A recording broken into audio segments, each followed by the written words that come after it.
저희가 이번에 다룰 영화는 트레이 슐츠 감독의 It Comes at Night이라는 영화죠. 네, 한국에서 제가 오늘 검색해봤는데 내려가고 있어요. 내려가고 있구나. 네, 지금 한 9,000분 정도 보셨던데, 9,000분. 네, 10,000분이 채 안 되네요. 네, 한 10,000명 정도 보고 끝나지 않을까 예상하고 이미 다운로드도 시작했더라고요. 속상하네요. 저는 이 영화가 1시간 반짜리라서 좋았어요. 일단은 요즘 너무 짧은 영화가 없는 것 같아요. 그래. 뭐 일단 이컴젠 나잇은 에드워드 슐츠. 에드워드 슐츠 감독의 두 번째 작품이고요. 첫 번째 작품은 이제 크리샤라는 영화인데 공포 영화는 아니지만 사실 비슷한 구석이 좀 많은 영화긴 해요. 그리고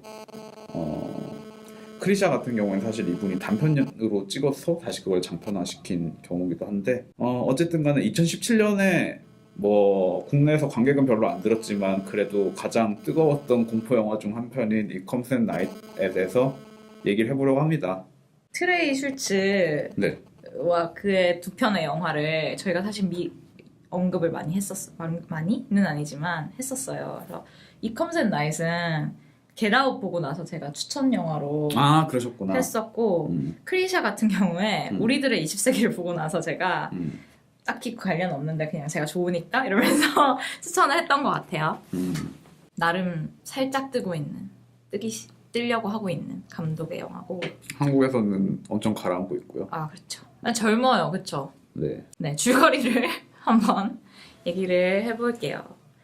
이 세상이 뭔가 정체가 불분명한 전염병이 돌고 있고 수많은 사람이 죽어서 우리가 아는 거는 3명의 가족 구성원이 남아서 외딴 숲 사이에 있는 외딴 집에 살고 있다는 거 밖에 없고 이제 시작 자체가 이 가족 중에 엄마로 보이는 사라라는 사람의 아버지를 죽이면서 시작하죠. 왜냐면 그 노인이 병에 걸렸기 때문에 그 사람을 이제 밖으로 데려나가서 총살시키고 불에 태우죠. 화장 불에 그걸 태우고 뭐 화장이라고 말할 수 화장이라고 없죠. 말하기는 힘들죠. 시신을 불에 태우고 그렇게 해야지 이제 병이 돌지 않기 때문에 그 장면으로 시작을 하고요. 점점 이제 알게 되는 거는 그 병 때문에 다 죽었고 바깥에 얼마만큼의 생존자가 있는지도 알 수 없고 세상이 뭐 어떻게 돌아가는지도 알 수 없고 이 가족이 이제 강아지와 함께 뭔가 자의반 타의반으로 격리되어서 살아가고 있다는 점밖에 없는 상황에서 시작을 하고 어느 날 이 가족이 살고 있는 집에 어떤 낯선 남자가 침입을 하죠. 그래서 대치를 하다가 이제 이 낯선 남자가 자기는 병이 없고 바깥에 자기 가족이 있다라고 얘기를 해서 뭐 이 사람의 말이 거짓말일 수도 있지만 어쨌든 뭐 여러 명이면 스스로를 보호하기에도 더 좋으니까 이제 이 낯선 남자 윌이라는 남자와 그 사람의 아내 그리고 5살짜리 꼬마행이 아들을 같이 살기로 결정을 해서 데려오게 되죠. 그래서 이 두 가족이 함께 살게 되는데 그때 이제 관객들에게도 이 세상을 살아가는 룰을 설명을 해주잖아요. 뭐 바깥을 통하는 문은 하나밖에 없고 항상 잠겨있는 빨간 문이 있고 밤에는 절대로 밖에 나가지 않고 낮에 나가야 될 때도 뭐 2 이상이어야지 뭐 나갈 수 있다. 뭐 이런 식의 그런 룰을 설명을 해주고 이제 이 두 가족이 외부라는 공통의 적을 두고 이제 같이 뭐 땔감을 만든다든지 이런 일을 하면서 서서히 친해지기 시작하죠. 특히 이 원래 있던 가족의 17살짜리 아들인 트래비스 같은 경우에 이제 이 새로운 부부의 뭐 대화를 엿듣기도 하고 뭐 이 새로운 부부의 아이와 그림을 그리기도 하고 하면서 이제 점점 친근함을 느끼는데 이제 어느 날 일이 터지죠. 강아지인 스탠리가 갑자기 뭔가를 막 향해서 막 짖다가 도망을 치고 그래서 강아지를 잃어버리게 되는데 이제 그날 밤에 트래비스가 자다가 깨서 이상한 기운을 느껴서 깨가지고 집을 돌아다니다 보니까 그 밖으로 향하는 빨간 문이 열려 있는 거예요. 그래서 온 가족을 깨워서 빨간 문을 열어봤더니 그 빨간 문과 사실 바깥의 대문 사이에 비닐로 뒤덮인 실험실 같이 비밀로 뒤덮인 굉장히 허술한 공간이 있잖아요. 헛간 같은 공간이. 거기에 이제 죽어가는 스탠리, 병에 걸려서 죽어가는 스탠리가 있었고 그 사실 그 장소가 이제 그 할아버지 트래비스의 할아버지를 죽인 그쵸. 죽인 장소는 아니지만 그 우리가 처음 있는 처음 장소죠. 소개되는 장소죠. 네.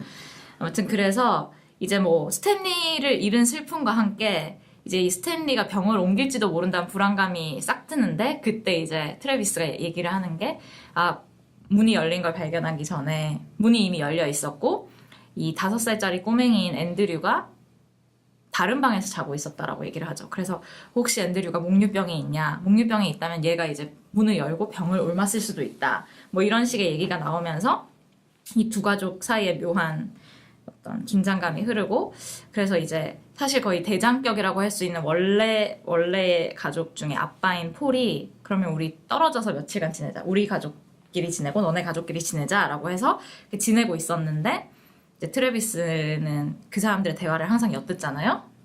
그래서 아이가 병에 걸린 걸 알게 된 거예요. 그래서 이 원래 가족이었던 폴과 사라가 그 새로 들어온 가족인 윌의 가족을 쫓아내려고 하고 윌의 가족은 우리는 나갈 테니까 물과 음식을 달라 뭐 이런 식으로 하면서 싸우는데 결국 싸우다가 결국 폴과 사라가 그 윌의 가족을 다 죽여버리게 되죠. 그리고 그 꼬맹이 앤드류를 접촉을 했었던 트래비스가 결국 또 병에 걸리고 마지막에는 이제 병에 걸려서 죽어가는 장면을 보여주고 마지막 장면에는 폴과 사라만 남겨진 테이블에 앉아서 서로를 바라보고 있는 그런 장면으로 끝이 나는 영화입니다. 사실 뭐 앤드류가 진짜 병에 걸렸는지 안 걸렸는지는 명확하게 알 수는 없는 부분이긴 하죠. 영화에서 보여주지 않죠. 네. 근데 이제 트래비스가 다락방에서 엿들은 소리로 추측을 하는 거죠. 네. 그리고 윌의 아내인 킴 같은 경우는 끝까지 부정하죠. 네. 앤드류는 아프지 않다. 악몽을 꿨을 뿐이다. 이러면서. 네. 그런 영화입니다. 네. 사실 이거 생각해보니까 이 영화도 A24 영화잖아요. 네. 근데 우리가 진짜 A24 영화 얘기를 많이 했던 것 같아요. 뭐 아예 다룬 적은 2번밖에 없지만 뭐 그 밖에도 이제 본 영화들 얘기할 때 요즘 되게 재밌는 것 같아요. A24. 저는 뭐 모르겠고요. 열심히 일하는 것 같다는 생각을 해요. 저는. 그렇죠. 아니 물론 두드러지는 거는 사실이죠. 두드러지는 건 사실인데 오히려 저는 역으로 그만큼 좀 없는 거 아닌가 결국. 미국 위험하지 않나? 라는 생각 오히려 저는 역으로 좀 하고. 왜냐면 영화관에 사람이 별로 없잖아요. 하긴 이게 주목을 받는 영화들이라고는 하지만 그게 굉장히 제한된 커뮤니티라는 생각은 드네요. 근데 애초에 뭐 모르겠습니다. 어쨌든 그래서 It Comes at Night 얘기를 해보죠.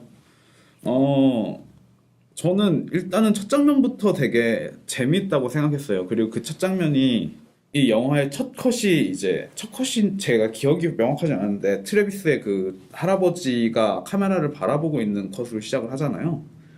그리고 결국에는 그가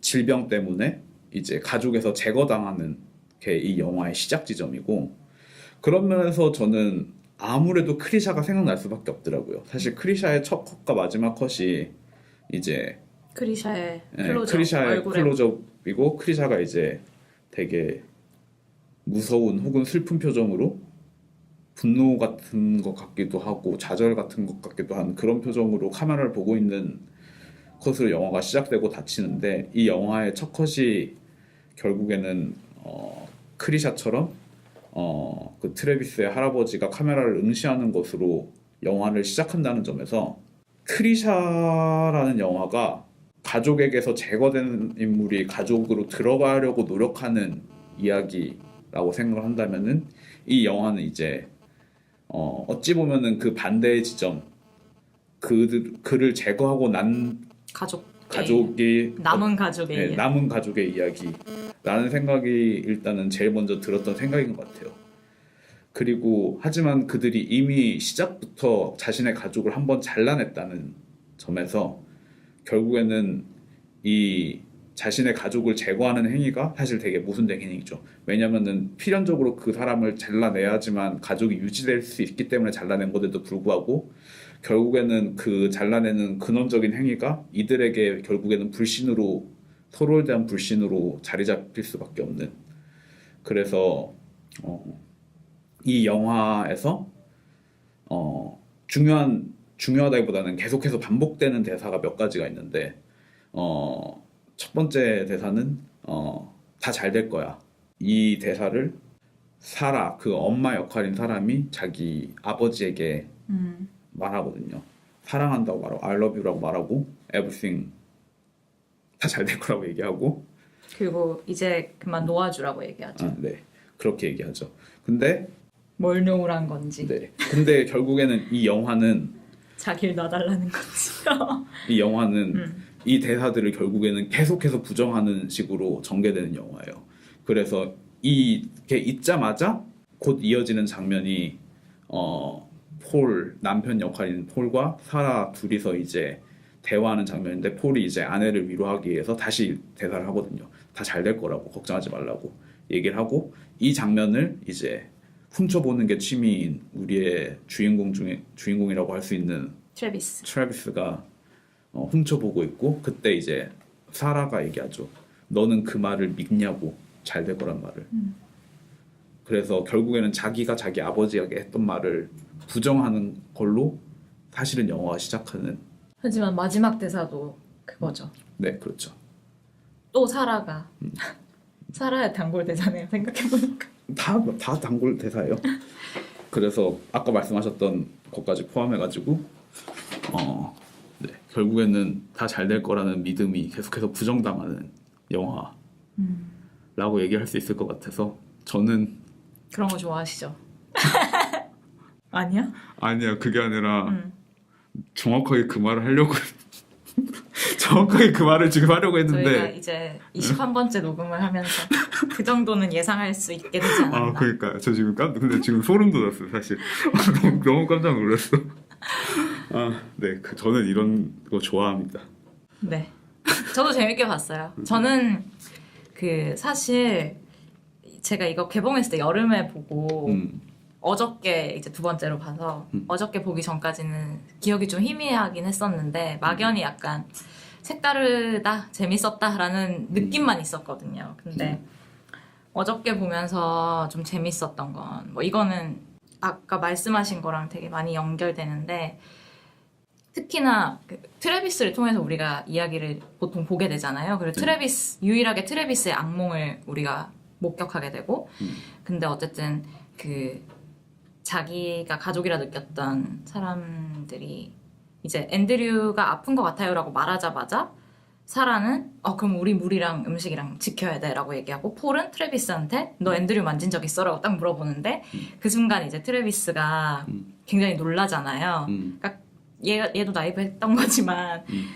이게 이 가족에게 먹히는 것처럼 보였던 그 어떤 시스템이 무너지는 순간인 거죠. 그 병에 걸린 사람 이제 낙인 찍어서 몰아내고 살아남아서 자기들의 안전을 지키면 된다고 생각했는데 그렇게 해서 한 명 한 명 이제 제거되어 갈수록 그럼 남는 건 결국 누구인가라고 물어볼 수밖에 없고 네. 특히나 처음 봤을 때는 저는 이게 그냥 이제 가족이라는 탈을 둘러썼을 뿐이지 굉장히 이기적인 사람들이 모여서 있는 거고 결국 그러면 다 없애고 내가 혼자 남으면 그럼 뭐 할 거냐는 생각이 많이 들었어요. 어쨌든 바깥 세상에 뭐 아무것도 없을 수도 있고 그럼 혼자 살아서 뭐 할 거냐라는 생각이 드는 거예요. 근데 또 한편으로는 그 안에서 결국 끝까지 보호받는 건 누구냐 했을 때 저는 폴이라는 생각이 들거든요. 근데 그게 감독이 의도하지 않았다고 꾸준히 말하고 있지만 인종주의적인 요소랑 섞여 있다는 생각이 들어요. 일단 이 영화에서 폴은 백인이고 사라와 사라의 아들인 트래비스는 흑인인데 뭐 그게 뭐 재혼을 한 건지 아니면 뭐 트래비스가 혼혈인데 좀 더 흑인같이 생긴 건지 아니면 뭐 저는 사실 가장 가능성이 높은 거는 윌의 가족을 받아들인 것처럼 폴이 사라와 사라의 아버지와 사라의 아들을 받아들였다고 생각하는데 뭐 그건 영화에서 알 수가 없지만 결국은 총과 열쇠와 권위를 가진 폴이 자기에게서 멀리 있는 사람부터 그냥 제거하면서 별로 문제의식 없이 얘가 아프니까 이러면서 일단 사라의 아버지를 죽이고 그 다음에 그 아버지가 기르던 강아지인 스탠리를 죽이고 그 다음에 이제 아들 뭐 진짜 아들인지 알 수 없지만 아들도 죽이고 그런 식의 위계가 있는 것 같고 그게 인종과도 연결된다는 점이 무시할 수는 없다고 생각해요. 그리고 뭐 감독이 사실 그런 코멘트를 하는 거를 의도적으로 거부하기 때문에 네. 이걸 막 인종에 대한 이야기다라고 말할 수는 없지만 결국 근데 백인 근데 그거를 감독이 말하는 거는 말도 안 되죠. 왜냐면은 애초에 아 그치 가족 구성원에서 인종 구성이 그렇게 돼 있는데 그쵸. 근데 제가 좀 재밌었던 건 약간 저는 이게 옳은 태도인지는 모르겠는데 네. 일부러 그렇게 얘기를 했겠지만 감독은 그냥 나는 우리가 인터레이셜한 여러 인종이 섞인 영화를 만들면서 포스트 레이셜한 영화라고 표현하더라고요. 그러니까 이제 인종의 그들의 피부색을 신경 쓰지 않고 캐스팅할 수 있는 그런 영화라서 좋다고 얘기를 하는데 에이, 그거 뻥이죠. 저는 근데 뻥이든 아니든 그런 식의 태도가 별로 바람직하다고 생각하진 않거든요. 아니 그게 아니라 애초에 말이 안 되죠. 그래가지고 내가 애를 낳으면은 내가 애가 아시안인처럼 안 생긴 게 아닌데 그게 무슨 말이야? 아 그렇죠. 네. 아니 그게 제가 근데 예를 들어서 말은 이렇게 생각할 수는 있겠죠. 그러니까, 그걸 믿는다면 뭐 일단 가장 오디션 본 중에 사라가 연기 되게 잘한 거야. 흑인 여자를 캐스팅했어. 그럼 아들도 흑인해야 되지 않나? 근데 애초에 그게 그렇게 만약에 생각했으면 완밥인 게 아니 기본적으로 연기를 가장 잘한 사람이 뽑는 게 아니라 연출을 할 때는 당연히 합주를 했을 때 모양새를 보는 거고 거기에서 영화라는 매체에서 이들의 피부색이랑 이미지를 무시할 수 있는 요소가 아니라 사실은 개개인이 얼마나 뛰어난 역량을 보여주느냐보다 그게 더 중요한 경우도 분명히 있는데 그걸 만약에 단순히 그런 식으로 접근할 수 있는 애초에 오디션이라는 게 그런 식으로 접근할 수 있는 것만도 아니죠. 특히나 지금 가족을 캐스팅하는데 이거를 아무 의도 없이 아무 생각 없이 혹은 나는 포스터 레이셔를 한 사람이라 가지고 인종에 대한 생각 없이 뽑았다라고 말하는 것 자체가 그냥 그렇게 읽어서 이야기를 차단하는 걸 막기 위한 건지 뭐 그 감독의 의도는 알 수 없지만 애초에 말이 안 되는 전략이라고 생각해요. 그 말은. 그러니까 저는 그 말이 그러니까 그거를 믿는다는 건 아닌데 그 말을 한다는 것 자체가 아예 아까 제가 말한 어떤 인종주의에 대한 코멘트를 읽는 것과 사실 완전히 배치되는 태도라는 생각이 드는 거예요. 그래서 좀 이상하다는 느낌이 들었어요. 왜냐면 사실 전 피부색에게 신경 쓰지 않고라는 표현이 너무 싫은데 그거 어떻게 신경을 안 써요. 근데 그거 자체가 되게 덮어놓고 칼라 블라인드라는 표현을 쓰잖아요.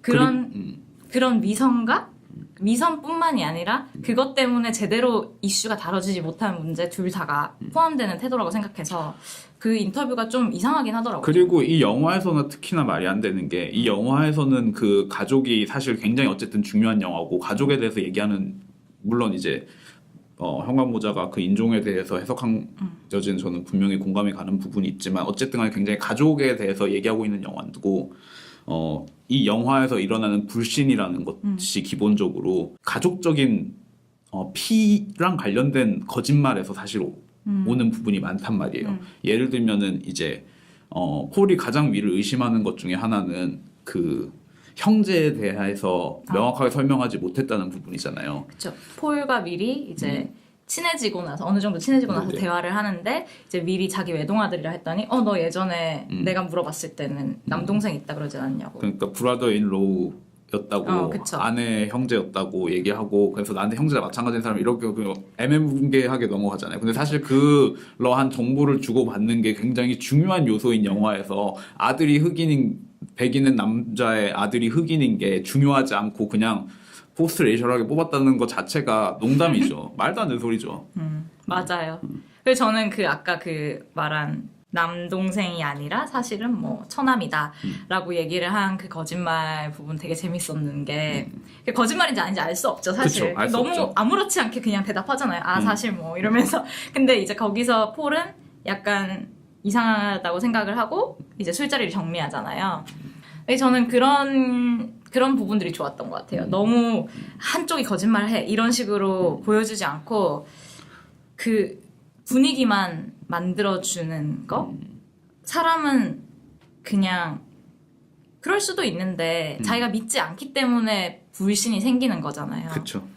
그리고 그게 그 불신에서 자라나는 공포? 그게 이 영화의 주제고 뭐 의심을 계속 하는 게 인간이고 그런 의심이 거듭되면서 인간이 추악해지고 뭐 이런 건 사실 뭐 아주 새로울 건 없는 이야기긴 한데 잘 표현했다는 생각이 들어요, 이 영화가. 미니멀한 세팅에서 구현해내는 바가 있는 것처럼 일단 보이고요.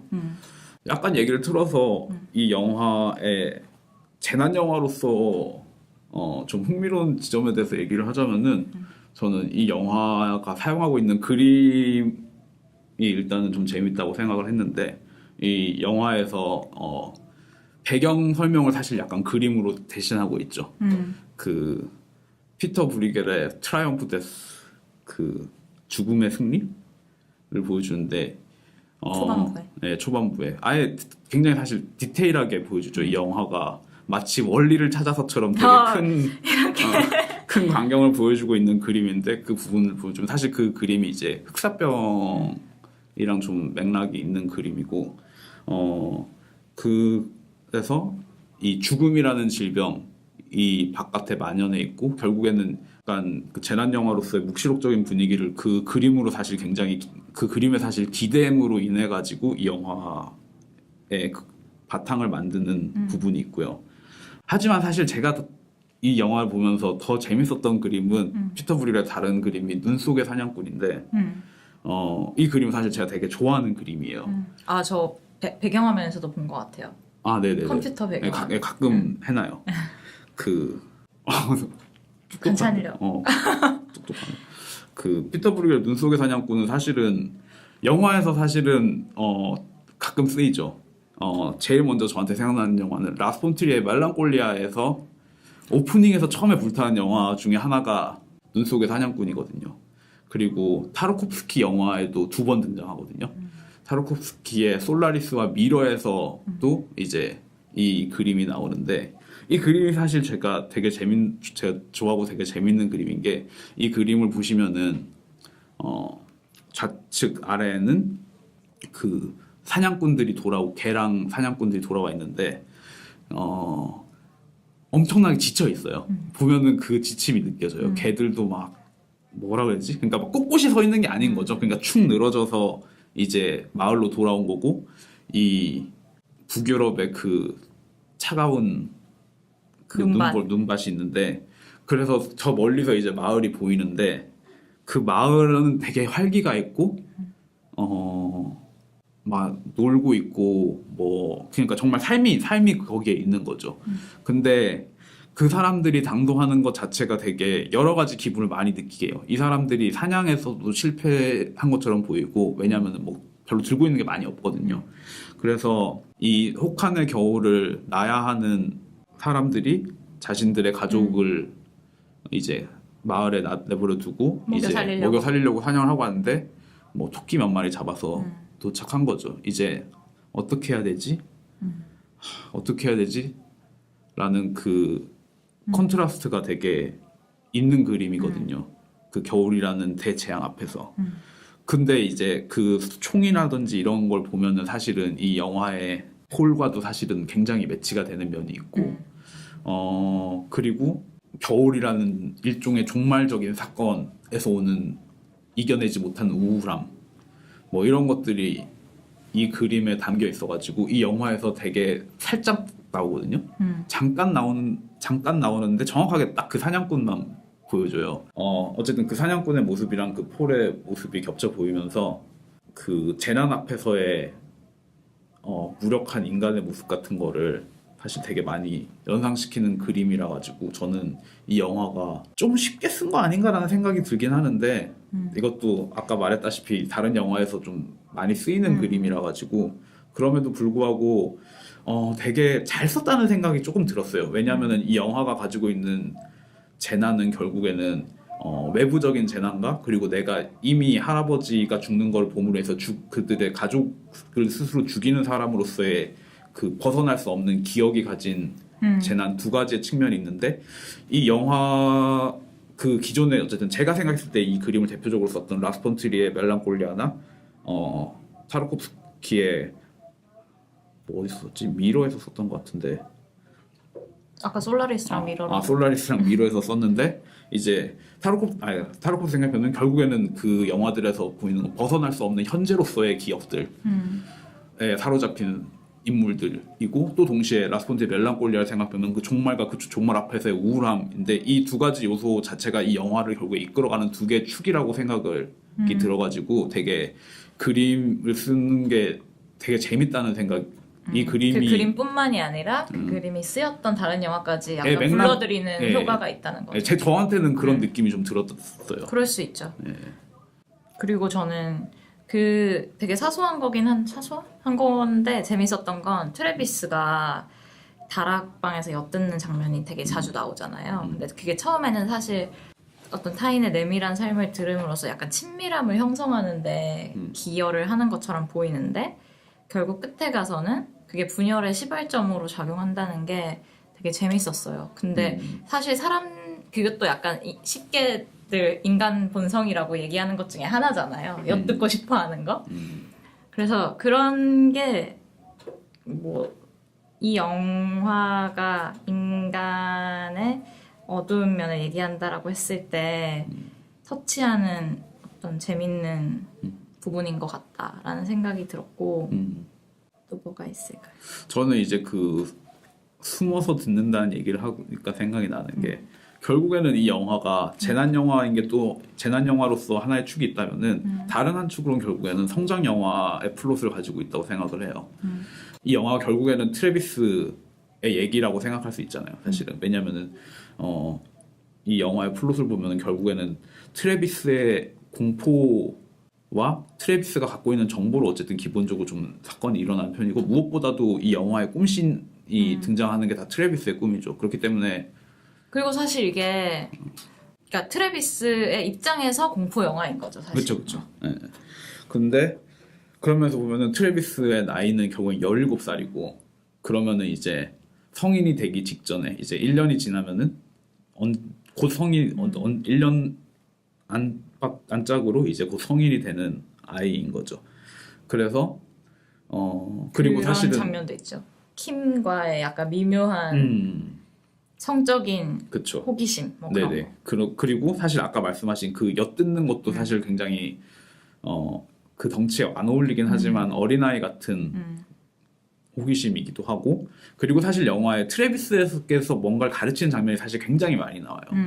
뭐 땔감을 하는 법이라든지. 그렇죠. 폴이 위를 묶을 때 뭐 테이프 뜯는 법까지 사실은 이게 이만한 길이어야 돼 이러면서 그렇게 얘기하고 이제 그렇게 얘기를 해서 전체적으로 보면은 폴이 계속해서 트래비스에게 어떻게 생존을 하기 위해서 살아야 되는지를 가르치는 것처럼 보이고 그리고 실제로 폴이 굉장히 능숙하죠. 할아버지를 죽일 때도 능숙하고 위를 제압할 때도 능숙하고 뭘 해야 되는지 절차가 어떻게 되는지 망설임이 없이 굉장히 능숙하고 윌에게 정보를 캐내는 장면도 보면은 뭐 총알을 보여주면서 이게 실제로 다 장전이 돼 있다는 걸 보여주고 그 다음에 많이 해본 솜씨. 네. 이게 그쵸 전문가 많이 해본 것처럼 보여주는 거죠.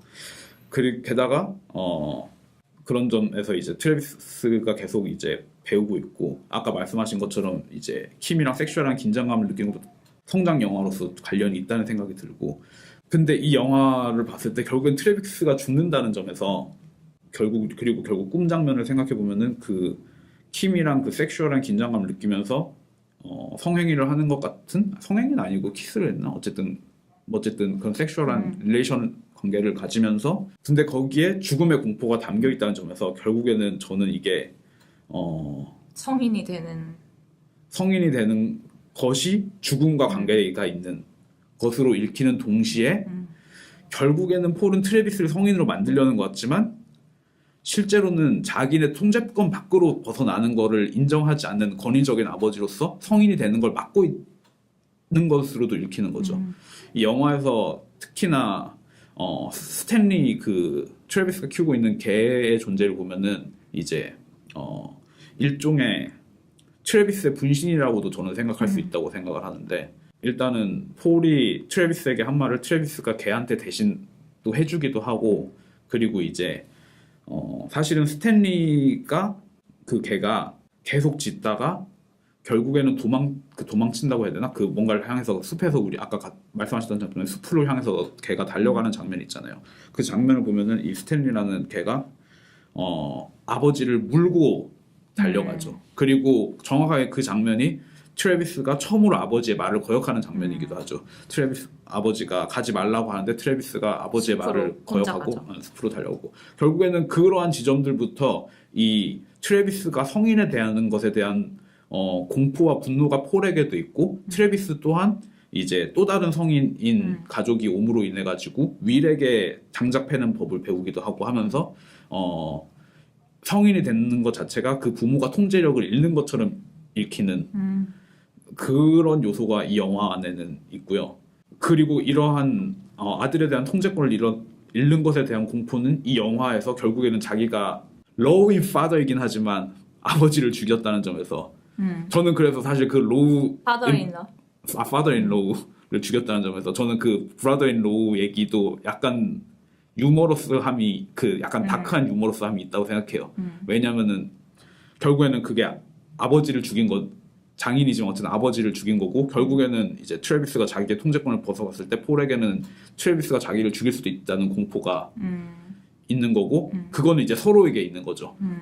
트래비스 입장에서는 내가 성인이 되기 전에 성인이 되면 아버지가 날 죽이겠지라는 공포가 있을 수도 있고, 그래서 결국에는 뭐 사실 성인이 된다는 거는 불신을 배우는 거기도 하고, 그래서 성장 영화로서 봤을 때도 이 영화가 되게 재밌는 구석이 좀 있는 영화라는 생각이 들고요. 그러네요. 뭐 그렇고요. 아까 얘기하려다가 까먹었는데 저는 이게 사실은 폴을 중심으로 폴을 위한 시스템이 아니었나라고 약간 생각하게끔 하는 지점이 있다고 했잖아요. 근데 그 어떤 이제 그 감독이 그 인종 캐스팅에 대해서 어떻게 얘기하는지 찾아보려고 어저께 보다가 어떤 블로거가 쓴 걸 봤는데, 그 사람은 막 엄청 비난을 해놨더라고요. 이 영화에서 흑인을 사용하는 방식에 대해서. 막 흑인은 뭐 어쨌든 다 제거당하고 뭐 병에 걸리고 어쩌고 저쩌고 하는데, 저는 단순히 흑인이 거기 등장해서 죽는다는 게 중요한 게 아니라 그게 그래서 뭘 가리키고 있는가를 봐야 된다고 생각하는데, 그래서 저는 아예 반대로 읽었거든요. 그쵸. 그래서 되게 재밌더라고요. 그걸 읽는데. 그 뭐 우리 속담이 있잖아요. 달을 가리키는데 손가락만 보고 있다고.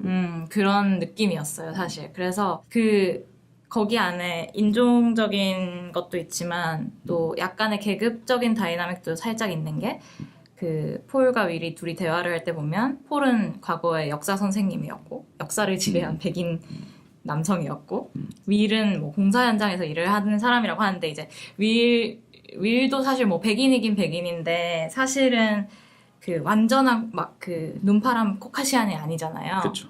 실제로 배우가 포르투갈 이태리 계통의 배우더라고요.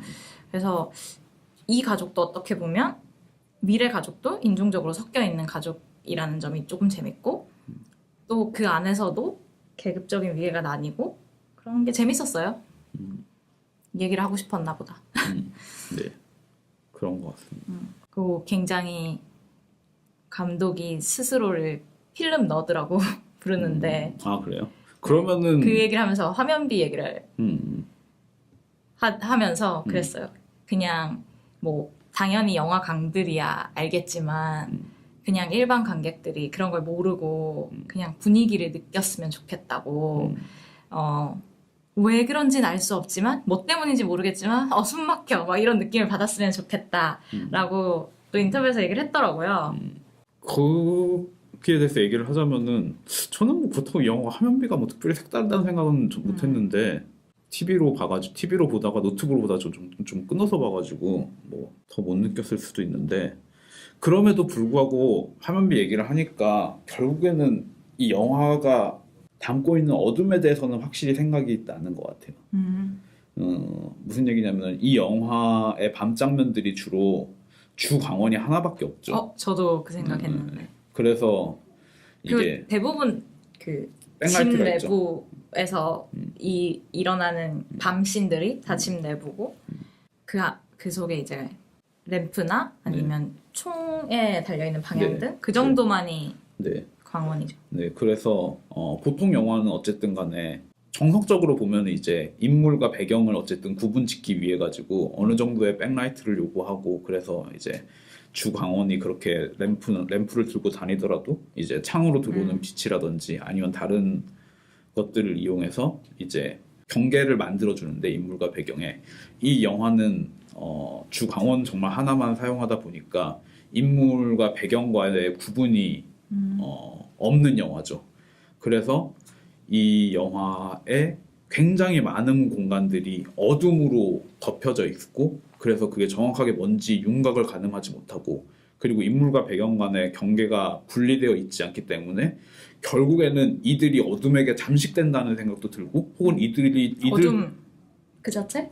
그렇죠. 이들 또한 어둠으로부터 나오는 존재들이기도 하고 이게 어둠의 일부 혹은 어둠에게 먹히고 있는 것 같은 모습들이 결국에는 이들이 불신에게 지배당하거나 아니면 전염병에 지배당하는 것처럼 결국엔 시각적으로 어둠에게 종속되고 있는 모습을 보여주고 또 어떤 점에서는 이게 이 빛이 드러내는 부분만을 보여준다는 점에서 전체적인 윤곽을 보여주지 않는 점에서 이 영화의 스토리가 결국에는 이 세상의 전체적인 윤곽을 보여주지 않는 거랑도 묘하게 이 영화의 정체성에 어울리는 이미지라는 생각도 들고요. 결국 무엇보다 이제 정체를 알 수 없는 재앙, 죽음, 공포 이런 것들이 결국엔 어둠의 이미지랑 너무도 잘 맞아 들어가고 이 영화 제목이 컴스 앳 나잇인 것부터 해서 뭐 되게 잘 어울리는 이미지라는 생각도 들고요. 동시에 그래서 이 영화가 화면이 되게 단조로운데 그 단조로움을 극복하기 위해서 하고 있는 것들이 결국엔 거울이라든지 유리를 통해서 이 피사체를 하나뿐인 피사체를 계속해서 복제해 나가는 방식을 사용하고 있고 그런 복제 방식 또한 이미지를 풍부하게 만들어주는 동시에 이 중간중간 나오는 꿈 장면이랑도 사실 굉장히 어울리고 그리고 그 꿈이 계속 어떠한 마지막 꿈인가는 어쨌든 그 이중의 꿈이 되잖아요. 아 그쵸. 깨어난 줄 알았는데 한 번 더 나오잖아요. 뭐 그게 킴이랑이었던 거. 아니다. 기억이 안 나요. 아무튼. 그 자기가 아픈 거 보는 거였을 거예요 아마. 자기의 죽음. 자기가 병 걸린 그거는 아닌가? 그거는 그 이제 이중 아닌가? 깨고 나서도 한 환각을 보는 걸로는 나오고. 아니 환각을 보는데 꿈이 두 번이 깼는데 그게 다시 꾼 게. 킴이랑 그거 아니에요?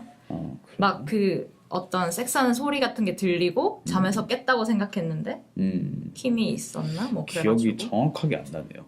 근데 어쨌든 그런 이중적인 꿈 같은 것과 그런 이미지들이 이 어둠을 조성하는 방법이랑 되게 잘 어울린다는 생각이 들어요. 그 악몽 같은 경우에 되게 사소한 부분인데 편집을 보면 악몽에서 깬 이후에 또 그 아버지가 있죠. 이미지가 또 나오잖아요. 네. 잔상처럼. 네. 근데 그런 게 되게 작은 건데 효과적인 거죠. 악몽이랑 이 현실 세계를 이어주는. 네네. 그리고 사실 저는 막 화면비를 막 바꿔가면서 적극적으로 이야기를 하는 그런 영화를 막 그렇게 좋아하는 편은 아닌데 왠지 모르겠어요. 그냥 너무 뭔가 프리텐셔스하게 느껴지는 그런 게 조금 있는데 이 영화는 어쨌든 악몽이랑 그냥 실제에서 일어나는 일이랑 이렇게 화면비를 다르게 가다가 마지막에 그걸 막 마지막 두 가족이 대치하는 장면부터 엔딩까지는 화면비를 극도로 늘리잖아요. 3대1 정도로 늘렸다고 돼 있었는데 그게 되게 어떻게 보면은 단순하긴 한데 효과적으로 결국 그 현실이 가장 극단적인 악몽이라는 얘기를 한다는 점에서 재밌었던 것 같아요. 저는 사실 그런 생각은 했었거든요. 이게 마지막에 가면 계속 악몽이 계속되는 것처럼 악몽의 화면비가 되겠구나라고 생각했는데 그거보다 더 심하게 줄어들더라고요. 네. 그게 좀 재밌었어요. 그래서 결국에는 마지막에 침대에 누워서 죽음을 기다리는 트래비스를 보면은 결국엔 이 전체가 마치 트래비스의 꿈인 것 같기도 하고 그런 요소가 있죠. 그래서 그 눈이 캄캄하게 어두운 상태로 사람이 말하는 게 사실 꿈에서밖에 안 나오던 얼굴인데 영화의 마지막에 가면 엄마가 이제 그런 눈이 돼가지고 트래비스에게 그 공포스러운 대사를 건네죠. 다 잘 될 거라고. 렛고. 다 잘 될 거야. And you can let go라고 얘기를 하고 이제 도대체 뭘 보내겠다는 건지 알 수 없으지. 너를 보내겠다는 건지 아니면 그 병이 갈 거라는 건지. 삶에 대한 집착을 놓아라. 죽어라. 그 얘기를 하죠. 사실 되게 큰 버짓 들이지 않고 큰 돈을 들이지 않고 또 호러 영화의 분위기에도 잘 맞아 떨어지면서도 좀 어떻게 보면 심리 스릴러에 가까운, 저는 보면서 되게 재밌다고 생각하면서 봤던 것 같아요. 근데 이게 미국에서도 크게 흥행하지 못했는데 그게 사실 이게 어떤 괴수 영화처럼 느껴지는 제목이잖아요, 사실. 막 이 컴셋 나이 하면 이시 볼까 막 이시 밤에 오나 봐 이러면서 밤신이 되면 계속 이슬 기다리고 관객들이 그러다 실망을 하고. 근데 사실 이게 뭐 마케팅 차원에서 이해는 되는데 뭐 사실 관객에게도 안 좋고 영화에게도 안 좋은 선택이라는 생각이 저는 들어요. 왜냐면 관객 중에 뭐 이런 걸 의외로 좋아할 수도 있지만 어쨌든 어떤 기대를 하고 오는 사람들은 실망을 할 거고 영화 같은 경우도 자기에게 맞는 관객을 못 찾게 되는 결과를 낳을 수 있는데 그쵸. 허무하다고 생각하시는 사람분들도 있을 것 같아요. 그리고 뭐 이게 사실 호러 영화이기는 하지만 호러라기에도 뭐 무섭진 않잖아요. 뭐 아까 말한 것처럼 스릴러 드라마에 가까운 느낌이고 그러다 보니까 저는 이런 영화의 마케팅에 대해서도 좀 생각하게 되더라고요. 사실 어떤 게 맞는 건지는 잘 모르겠어요. 그쵸. 또 속여서라도 많은 관객이 보면 좋은 건지 아니면 모르겠네요. 어려운 얘기입니다. 그런 면에서 이 영화 이후에 이시라는 영화가 나왔다는 점은 재밌는 요소인 것 같아요. 사실 그 이시 이제 뭔지 설명되지 않잖아요. 네. 이 영화에서 네. 이 컴셋 나잇에서. 근데 이제는 사실 그런 영화가 조금 있다는 생각이 들지만 그래도 여전히 거기에 되게 실망을 하는 사람들이 있다는 게 되게 재밌고 뭐 사실 제가 생각나는 거는 이제 10년이 넘었나? 다 돼가는 클로버필드 같은 경우에 클로버필드도 개수가 있는 건 알겠는데 뭔지 끝까지 안 보여주잖아요. 그쵸. 물론 돈이 없었겠지만 근데 그거는 그래도 뭔가 형체만 숨기는 거지 실제로는 어떤 존재가 있다, 개수가 있다는 걸 알 수 있었던 반면에 이 영화에서는 어쨌든 이시 뭔지 모르겠고 그게 중요하지 않다는 게 되게 재밌었던 것 같아요. 이세 대한 파라노이아, 편집증 자체가 공포의 근간이 되는 거라서 그런 면에서 정말 설명하지 않겠다라는 결의가 단호히 느껴져서 좋았던 것 같기도 해요. 단호했어요. 갑자기 퍼스널 쇼퍼가 생각나네요. 그쵸. 설명하지 않겠다. 아니 그것보다 저는 이제 퍼스널 쇼퍼 공포 영화라고. 그쵸. 공포 영화? 저는 귀신 영화라고는 생각해요. 고스트 스토리. 왜냐면 내가 아무것도 아닌 존재라는 걸 알게 되는 공포가. 저는 그거 고스트 스토리도 그런 비슷한 맥락에서 생각이 났어요. 그러니까 두 가지인데 하나는 어쨌든 제목을 보고 또 다른 기대를 품고 왔다 실망하는 관객들이 있었다는 점? 그치만 어쨌든 그게 근데 고스토리는 이미 되게 귀엽게 생겼는데 예고편을 그렇긴 보면 해요. 어쨌든 포스터가. 그 배반이 뭐 저에게는 좋은 배반이었다는 점에서 생각이 났었고 또 하나는 저는 오히려 되게 실망했는데 그 영화 기대를 너무 많이 해서 그런 건지 모르겠는데 뭐 엄청 나빴던 건 아닌데 저한테는 이거 월페이퍼 영화네 약간 무슨 얘기냐면은 이미지만 예쁜? 그런 것보다는 뮤직비디오 같은? 뮤직비디오가 반드시 나쁜 건 아니잖아요. 그건 아닌데 근데 솔직히 본 지가 너무 오래 안 돼서 내가 왜 그렇게 느꼈는지 기억이 안 나요. 저는 그 고스트 스토리가 좋았던 거는 사실 뭐 그 컨셉 자체는 중반이 지나면 이제 익숙해져서 뭐 새로울 게 없다라고 느껴질 수 있는데 거기에서 중반 이후에 다시 한 번 더 죽잖아요. 네. 근데 저는 그게 너무 재밌었어요. 다시 한 번 더 죽었는데 고작 100년 정도 다시 돌아가서 다시 또 그 괴로운 영생을 살아가고 그게 결국은 자기도 먼지가 되고 잊혀지고 외롭고 그게 진짜 공포스럽기도 하고 슬프기도 해서 저는 그게 좋았던 것 같아요. 저는 그 도돌이표가 결국에 싫었던 것 같아요. 지금 생각해보니까.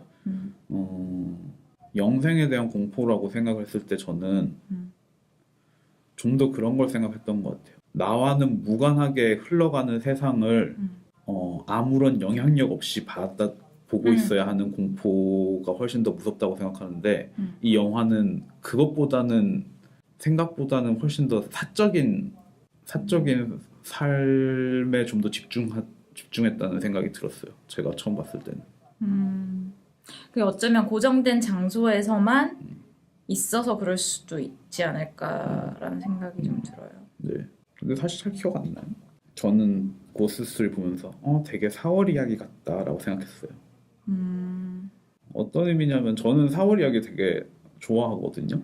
근데 그거는 저는 되게 다른 종류의 영화라고 생각해요. 4월 이야기 같은 영화는 굳이 처음부터 끝까지 볼 필요가 없는 영화라고 생각을 좀 많이 하는 편이라서 4월 이야기 같은 건 그냥 틀어놓고 약간 제가 옛날에 그 얘기 한 적 있잖아요. 백그라운드 무비라고 BGM 그냥 틀어놓고 그냥 힐끗힐끗 보고 소리 들으면서 좋네 하고 그냥 우리 음악 틀어놓을 때 백그라운드 뮤직을 틀어놓으면 계속 열심히 안 듣고 있어도 되잖아요.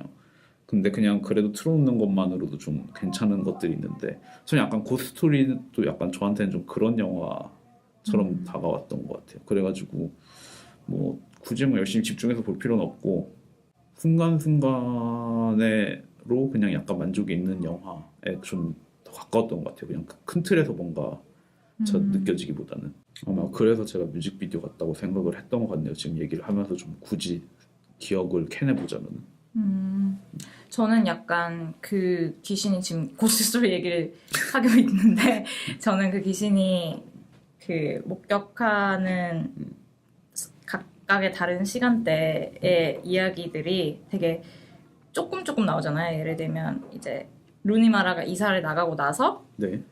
그 싱글맘처럼 보이는 엄마가 애 둘을 키우는 집 가족이 또 살다가 또 나가고 그다음에 막 젊은이들이 막 파티하잖아요. 힙스터 같이 생긴 애들이 막 헛소리하면서 모차르트도 다 없어지는 거야. 뭐 베토벤도 없어지는 거야.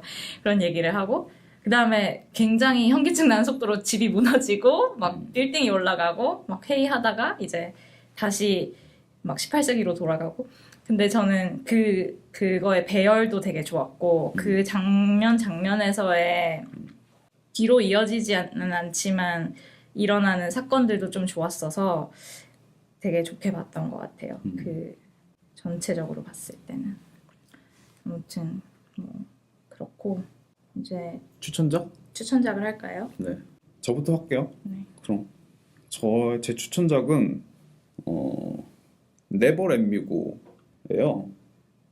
그 노벨상 받으신 그분이 원작을 쓰셨죠. 사실 아까도 계속 얘기하고 있지만 이 컴즈 앤 나잇을 보면서 그 대사가 있잖아요. 그 렛고. 네. 이 대사가 뒤집어지는 순간이 결국에는 킴이랑 사라가 대치할 때 킴이 Let us go 라고 얘기하는 부분이죠.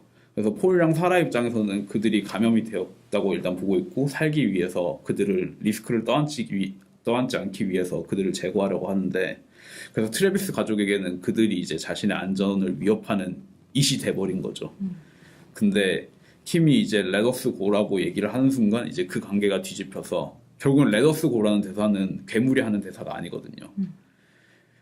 이 대사는 결국에 생각해보면은 계속해서 다양하게 변주돼가는 대사인 것 같아요. 제일 먼저 떠오른 영화는 렛미인이었고요. 레더스고의 정반대죠. 뱀파이어 영화. 결국엔 이게 괴물과 인간의 관계에서 되게 많은 코멘트를 하는 대사거든요. 사실 이 대사가. 그리고 그래서 렛민을 사실 추천을 하려고 하다가 이제 렛민도 사실 어둠이 스며들면서 찾아오는 어둠이 렛민하는 영화고 어둠이 렛민 이렇게 노크를 네, 그런 영화고 근데 알프레드슨의 렛민은 이미 언급을 많이 했고 그리고 알프레드슨이 삽질도 약간 해가지고 제가 기분이 안 좋아서 이 사람 영화를 추천하고 싶지 않기 때문에 뭘 할까 생각을 좀 해봤는데 노벨상 수상상 발표가 있었잖아요. 시적절하네요. 네네. 그래가지고 그 사람 이름 뭐더라? 이식으로 가즈오 이식으로 가지고가 원작을 쓴 나를 떠나지 마 네버 렛미고를 추천해야겠다는 생각이 들었어요. 사실 저희가 지난주에 블레이드 러너라고 사실 추천작을 좀 못했잖아요. 근데 이거 블레이드 러너의 추천작이기도 그래서 저는 합니다. 왜냐하면은 이 네버 렛미고가 결국에는 그 클론들의 얘기잖아요. 저는 안 읽어봤어. 안 읽었고 보지도 않았어요. 저도 영화만 봐서 모르는데 이게 클론들 얘기예요. 그래가지고 걔네가 맞아. 그 부분을 읽은 것 같아요. 기사에서. 성인이 되면은 이제 몇 살 때까지더라? 어쨌든 그 시기가 되게 수명이 긴 사회인데 얘네는 아니에요. 얘네는 그 장기를 적출을 위해서 태어난 존재들이거든요. 아일랜드 같은 거네요. 네, 뭐 유사하다고 생각할 수 있을 것 같아요. 제가 싫어하지만 그 영화는. 네. 근데 그 안에서 살아가는 아이들의 얘기인데 이 네버렛미고는 그 원래 안에서는 음악이긴 한데 그럼에도 불구하고 이 아이들을 대변해 준다고 생각을 했을 때는 결국에는 얘네도 결국엔 성인이 되면은 결국 죽는다고 생각을 해서 성장 영화라고 생각할 수도 있거든요. 그런 면에서도 이 영화랑도 어울리고 클론이라는 점에서 블레이드 러너랑도 어울리고 그래서 일타 쌍피. 너무나 짧은 영화로서의 성장에 관한 영화 그리고 굉장히 예외적인 SF 영화 그리고 이 영화에서 그 아이들이 죽는 거를 컴플리션이라는 단어를 써요. 죽음이라는 게 이 아이들의 인생을 완성인 거죠. 그거 사실 우리도 다 그렇지 않고 우리 다 죽음을 향한 고울이 있는 거고 그런 면에서 저는 이 컴플리션이란 완성이란 단어가 사실 블레이드 러너의 리타이어보다 훨씬 더 멋진 단어라는 생각을 개인적으로 좀 하기도 하고 뭐 그런 의미에서 네버 렛미고 추천합니다. 더 자세히 얘기를 못 하겠는 게 사실 영화는 저도 좀 본 지 오래돼서 저도 추천하고 한번 다시 보려고요. 컴플리션은 약간 리타이어보다 훨씬 더 그 전복의 가능성이 있는 단어인 것 같아요. 리타이어 같은 경우는 오로지 약간 힘이 있는 쪽에서 일방적으로 가하는 폭력에 가까운 단어라면 컴플리션은 아이러니 하잖아요. 단어가 폭력적으로도 쓸 수 있지만 그걸 전복할 수도 있는. 아무튼 저도 시간이 되면 보고 싶네요. 저는 또 너무 생각 없이 정했는데 죄송하고요. 저한테 죄송할 거 없고요. 저는 더 위치. 이것도 A24의 공포 영화인데 그냥 이게 되게 많이 생각이 났어요. 그럴 수 밖에 없죠. 네. 그리고 이 영화도 사실 정말 많은 것을 설명하지 않겠다라는 결의가 담겨 있는 영화고 무서운 장면이 없는 호러 영화인데 인간 내면의 호러를 관찰하는 조용하고 느린 영화라는 점에서 많이 생각이 났고 이거 사실 저는 이거를 못 찾았는데 이 두 영화의 공통적인 등장인물이 염소예요. 근데 그 더 위치에 흑염소가 굉장히 중요한 역할을 뭐 그냥 많이 등장하잖아요. 그쵸? 블랙 필립이라는 역할로 등장하는 흑염소가 있는데 그 흑염소가 이 영화에 이컴스 앤 나잇에 카메오로 출연을 했다고 해요. 근데 제가 그 장면을 찾으려고 수없이 봤는데 저는 못 찾았거든요. 수없이 봤다고요? 그냥 대충 넘겨보니까 숲속만 숲속 장면을 수없이 봤는데 숲속이나 아니면 그 농장 같은 부분을 좀 봤는데 염소가 있긴 있었는데 흑염소였나? 흰색 염소는 봤어요. 근데 그 흑염소는 못 봤는데 어쨌든 이 배우들의 인터뷰에 의하면 동일한 염소 찰리라고 하고 그래서 A24가 개인적으로 소장하고 있는 염소가 아니냐 뭐 이런 의혹이 있는데 아무튼 네. 그런 연결고리도 있고 더 위치 같은 경우는 조금 더 저는 좀 더 재미없는 영화였어요. 이컴스 앤 나잇보다. 근데 좀 더 메시지는 더 새로웠달까? 뭐 아무튼 그래서 재밌게 봤습니다. 결론적으로. 적어도 염소 얘기는 재밌었던 것 같아요. 염소 얘기도 재밌고 이거는 소녀 이야기잖아요. 저희가 오늘 다룬 영화는 더 위치도 성장 영화라고 생각할 수 있죠. 그쵸. 그거는 더 그런 함의가 짙게 깔려 있고 좀 더 뭐랄까 상징이 좀 더 많이 들어가 있는 영화라고는 할 수 있는데 저는 재밌게 봤습니다. 그래서 추천을 드리고요. 다음 주에는 예고드린 것처럼 시리어스맨 까먹었어. 하기로 했습니다. 그러면 그 어시리어스맨이에요? 시리어스맨이 아니라 제목이? 한국 제목은 시리어스맨일 거예요. 근데 원제는 어시리어스맨일 아, 거예요. 그렇구나. 맞나? 맞을 네. 겁니다. 그러면은 다음 저희 비밀 프로젝트 비밀 프로젝트 플러스 저의- 펭귄맨의 베스트 30 시리즈. 몇인지는 다음 주에 공개하겠습니다. 기대할게요. 그럼 전 영화 시작해서 이만.